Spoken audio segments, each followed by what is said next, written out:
Later that night, the 15 Mayflower moving trucks arrived at the Colts facilities in Baltimore. There's some conflicting reports as to when exactly the trucks showed up, some reporting around 10 p.m., while others saying it was closer to 2 a.m.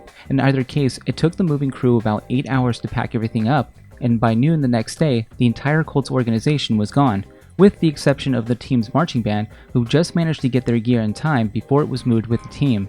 Each truck took a different route out of Baltimore, fearing that the Maryland State Police might try to stop them in order to stall so that the eminent domain document could be signed into law. Once each truck crossed over state lines into Indiana, Indiana State Police personally escorted the trucks to their new home in Indianapolis.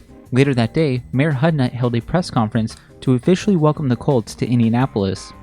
Baltimore, on the other hand, was stunned by the move.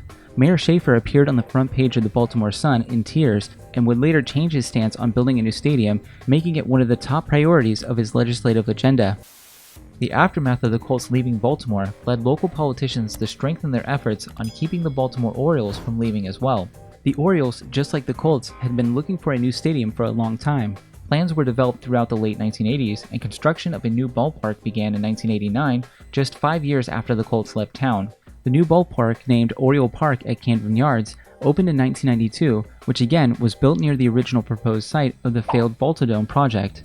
Around this time, the city was also trying to persuade the NFL to grant the city with a new expansion team. However, the NFL shocked almost everyone when they granted a new team to Jacksonville, Florida, instead of one of the two favorites, St. Louis or Baltimore. With all other options exhausted, Baltimore was left with the one thing that they were most reluctant to do, which was take a team from another city.